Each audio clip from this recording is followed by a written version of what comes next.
व्यस्त राहणं चुकीचं नाही. व्यस्त तर मुंग्या पण असतात. प्रश्न हा आहे की आपण व्यस्त कशात आहोत?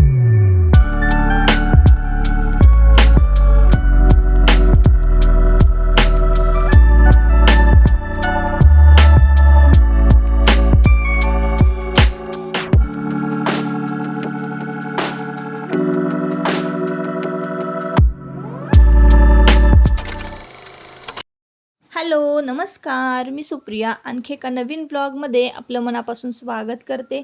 तुम्हाला आजचा दिवस सुखाचा, आनंदी आणि आरोग्यदायी जाऊ. तुम्ही जी काही स्वप्न पाहिली असतील ती सगळी स्वप्न तुमची पूर्ण होत. त्याचबरोबर शुभ सकाळ सर्वांना. पहाटेची वेळ आहे आणि सकाळी सकाळी ना 5चा अलार्म लावलेला असतो. उठताना मला 5:30 वाजतातच. आता 5:45चं आसपासचं टायमिंग झालेलं असणार आहे. तर उठल्या गरम पाणी पिणं वगैरे, मेडिटेशन ह्या सगळ्या गोष्टी आहेत आणि नेहमीप्रमाणे आता आपल्या रुटीनला जी आहे ती सुरुवात झालेली आहे. सुट्ट्यांचे दिवस संपलेले आहेत आणि आळस जो आहे तो झटकायची वेळ झालेली आहे.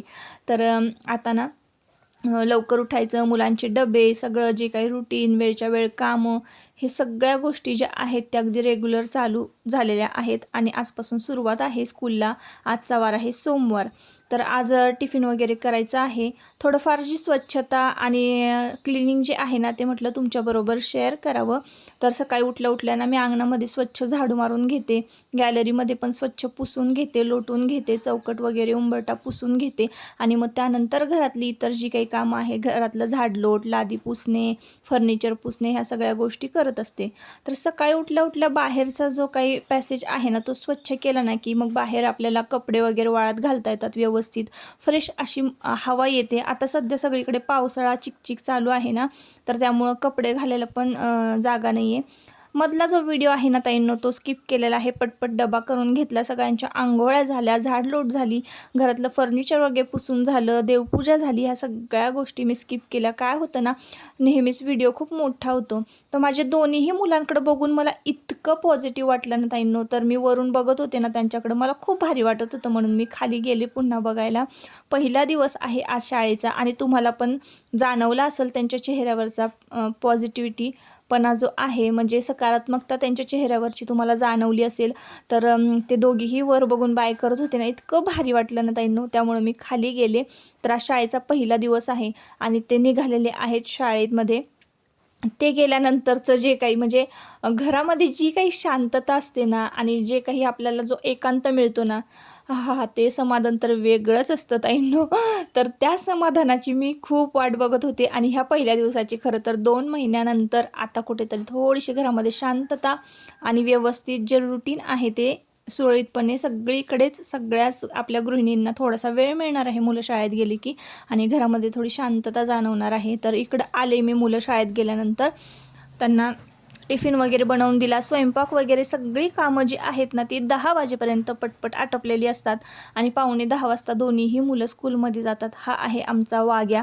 तर खूप छोटासा होता, नवीन घरामध्ये आणला तेव्हाच मी त्याला व्हिडिओमध्ये घेतलं होतं. त्यानंतर आत्ता दुसरी वेळ आहे, दुसरी तिसरी वेळ असावी. तर तो पण खूप मस्ती करतो, पण मी जास्त काही त्याचं शूट घेत नाही आणि बसलेला असतो आपला खायला प्यायला वेळच्या वेळी टायमिंगवर आम्ही तिथं देत असतो त्याला. आता स्वच्छ हात धुतला आणि इकडे फुलं तोडायला आलेली आहेत. सकाळी सकाळी ना ताईंनो धूप लावला, मस्तपैकी सगळीकडे धूप दरवळवला घरामध्ये आणि झालं असं की फुलंच नव्हती पूजेला. कारण आता तो तुम्ही बघितला ना, आमच्याकडे बांधकाम पुढे चालू आहे ना, इतका चिखल झालेला आहे ना की कुठेही जाता येत नाही आणि पाय जे आहेत ना चिखलामध्ये रोवतात. तर त्यामुळं मग अजिबात मी घराच्या बाहेर निघत नाही आणि जर खरंच महत्त्वाचं काम असेल तरच निघते घराच्या बाहेर. कृष्णकमळ जे आहे ना ते तुम्हाला अगदी जवळून नाही दाखवता येत, इतकं छान फुललेलं आहे ना ताईंनो.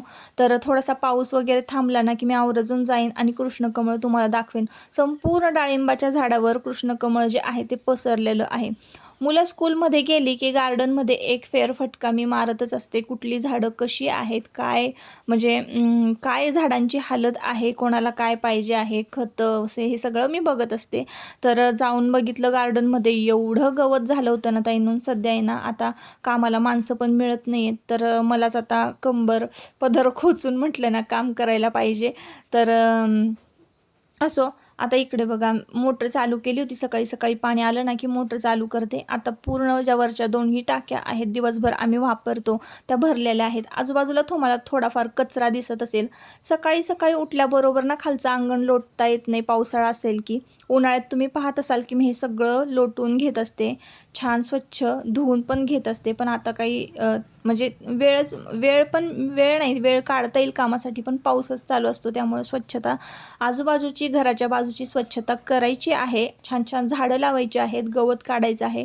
ह्या सगळ्या गोष्टी मला ना आवर्जून करायच्या आहेत. तर तुम्ही बघत असाल देवपूजा झाली होती आणि फुलंच नव्हती. आणि आज सोमवार आहे ना, तर सगळ्या पांढऱ्या गुलाबाला एवढी फुलं आली होती ना, सगळी फुलं तोडून आणली पदरामध्ये इथं. आणि आता ना सगळ्या देवांना वाहून घेते मी फुलं. सुरुवातीला मी तुम्हाला एक सुविचार सांगितलेला आहे. तर बघा, व्यस्त आपण कुठल्या कामात असतो. आता आपण व्यस्त प्रत्येकजण असतं, पण कशासाठी, काय, म्हणजे त्याचा काय फायदा तोटा, हे आपल्याला बघितलं पाहिजे. दैनंदिन जीवनामध्ये ना आपण कोणाचा तरी कॉल आला किंवा कोणासाठी जर वेळ द्यायचा असेल तर आपण आपला पहिला शब्द असतो की मी बिझी आहे, मी व्यस्त आहे, मला काम आहे.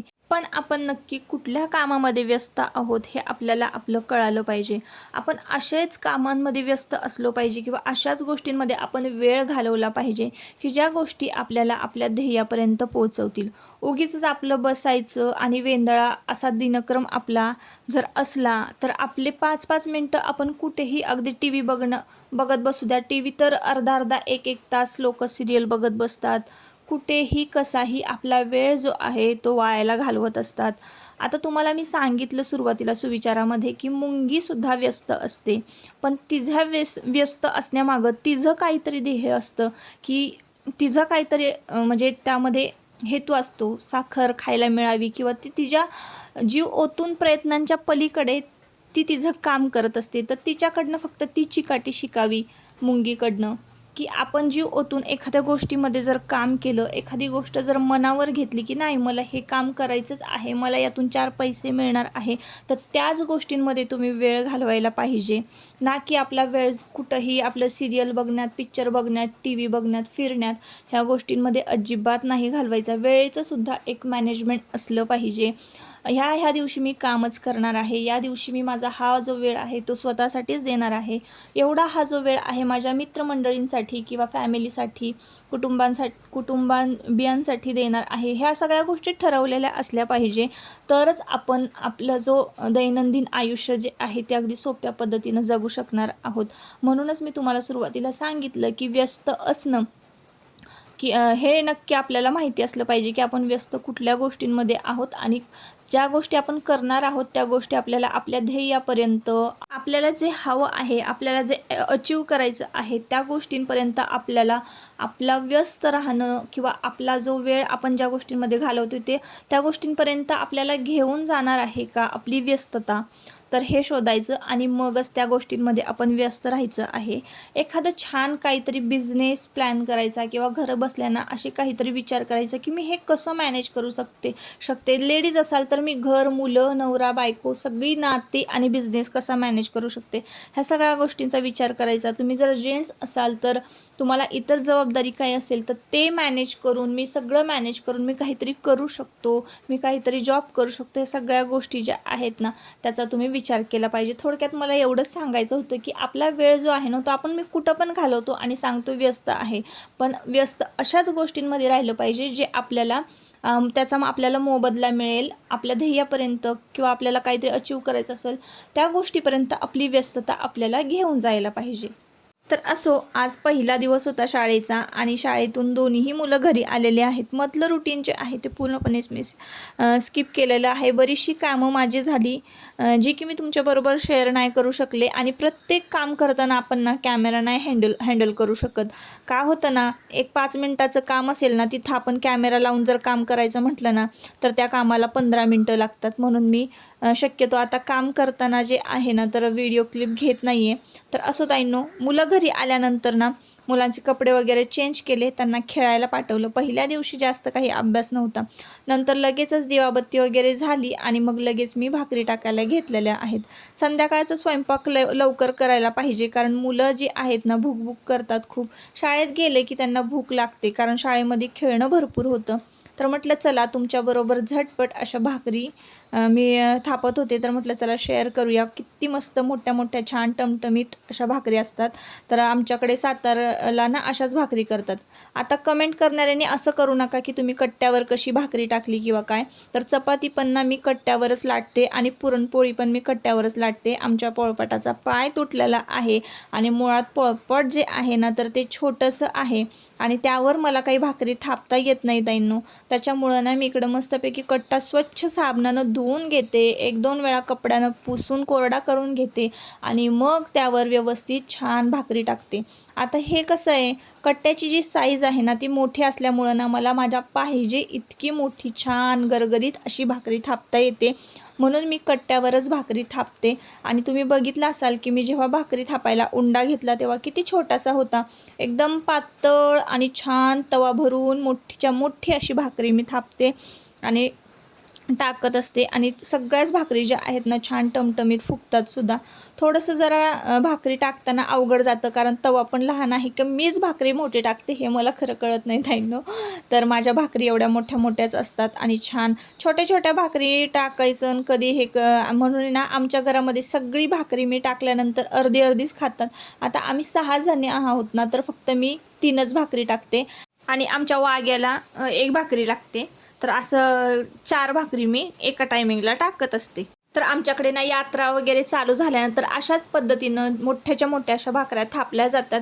तर असो, आता ना आता आपल्या चॅनलवर नवीन सबस्क्रायबर ॲड झालेले आहेत. तर एखाद्या दिवशी ना मी भाकरीची रेसिपी तुमच्याबरोबर शेअर करेन. भाकरीचं पीठ कसं मळावं, भाकरी कशी टाकायची, कशी थापायची, कसं पाणी लावायचं, सगळ्या टिप्स आणि ट्रिक्स मी तुमच्याबरोबर शेअर करेन. आणि एका मागच्या व्हिडिओमध्ये सुद्धा शेअर केलेले आहेत, पण तो व्हिडिओ आता जुना झाला ना, पुन्हा एकदा मी नव्याने तुमच्याबरोबर एखाद्या व्हिडिओमध्ये शेअर करणार आहे भाकरी रेसिपी.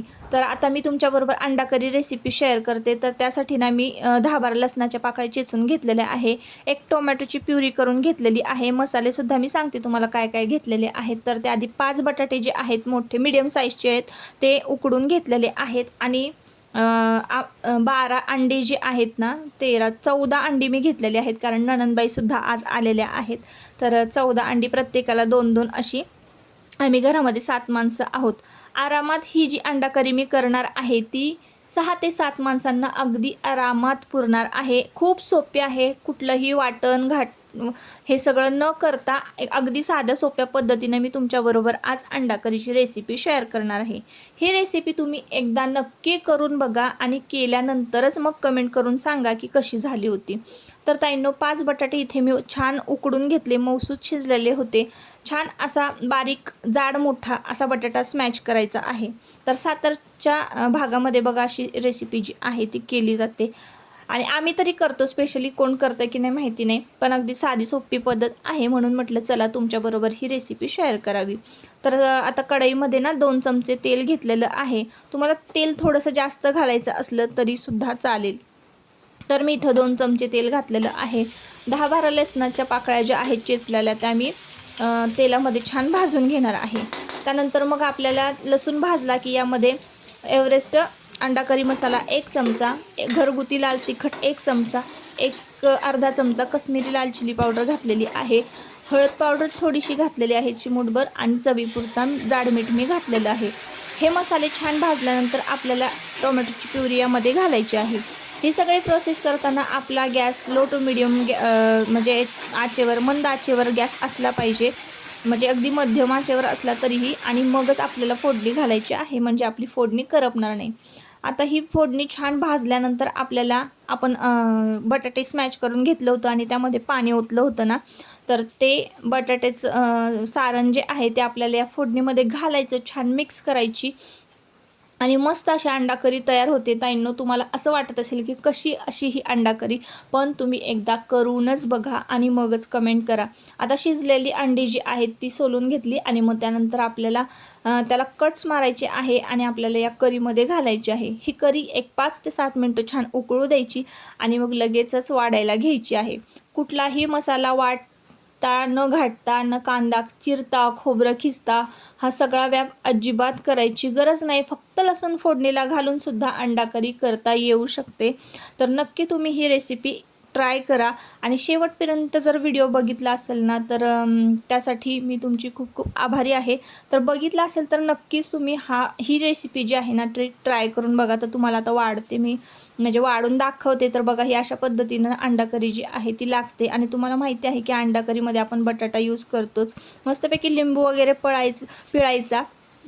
आज बोलताना खूपच गडबड झाली तर असो ताईंनो, आता कांदा, टोमॅटो, लिंबू मस्त चिरून घेतलेलं आहे आणि मस्तपैकी भाकरीसोबत, चपातीसोबत, कशासोबतही आपण ही अंडा करी जी आहे ती खाऊ शकतो. चला तर मग आता व्हिडिओचा इथंच शेवट करते. परत पुन्हा आपण भेटूया नवीन एका व्हिडिओमध्ये. व्हिडिओ जर आवडला असेल तर नक्की आपल्या चॅनलला सबस्क्राईब करा. चला, बाय बाय.